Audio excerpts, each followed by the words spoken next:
தாயோட வயித்துல இருந்து வெளியே வரீங்க. கழட்டி போட்ட டேட்டா கேபிள் மாதிரி ஒரு உடம்பு. நீங்க ஒரு அனகோண்டா. திரும்பின பக்கம்லாம் சேரும் சகதியுமாவே இருக்கு. குட்டி போட வேற இடமே கிடைக்கலையா? சரி, உங்க லொகேஷன் எங்கன்னு செக் பண்ணலாம். நீங்க பிறந்திருக்கிற இடம் அமேசான் மழைக்காடு. நல்ல வேலை. சைனால பிறந்திருந்த 6 மாசத்திலேயே சூப் வச்சிருப்பானுங்க. அப்புறம் 3 நிமிஷத்திலேயே வீடியோ முடிஞ்சிருக்கும். உங்களுக்கு முன்னாடியே நிறைய குட்டிகள் பிறந்திருக்கு. நீங்க பிறந்த சில நிமிடங்கள்லயே உங்க தாய் அந்த இடத்தை விட்டு கிளம்புது. உங்க உள்ளுணர்வு அவங்கள ஃபாலோ பண்ண சொல்லல. உங்க சகோதரர்கள் ஆளுக்கு ஒரு திசையா நகர ஆரம்பிக்கிறாங்க.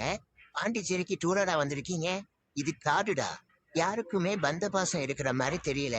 நல்லது. உங்களுக்கும் தனியா இருக்கதான் பிடிச்சிருக்கு. உங்க வாழ்க்கை பயணத்தை ஆரம்பிக்கிறதுக்கு முன்னாடி முக்கியமான ஒரு விஷயத்த நீங்க தெரிஞ்சுக்கணும். லெப்ட்ல பாருங்க. காட்டுல யாருமே உங்களுக்கு நண்பர்கள் கிடையாது. முன்ன பின்ன தெரியாதவங்க கிட்ட டாட்டா காட்டக்கூடாது. நீங்க குட்டியாவும் பலவீனமாவும் இருக்கீங்க. சாகரத்துக்கு உண்டான 10 பொருத்தமும் பக்காவா இருக்கு. நீங்க உயிரோட இருக்கணும்னா முதல்ல உங்க எதிரிகள் யாருன்னு நீங்க தெரிஞ்சுக்கணும். அதுக்கு அவசியமே இல்ல.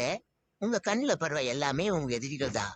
ஒண்ணு நீங்க அதுங்கள சாப்பிடணும், இல்லன்னா அதுங்க உங்கள சாப்பிடும். முக்கியமா பறவைகள், கீரிகள், பெரிய பல்லிகள் கிட்ட கொஞ்சம் கவனமா இருக்கணும். அதோட மத்த பாம்பு இனங்களும் உங்களை விரும்பி சாப்பிடும்.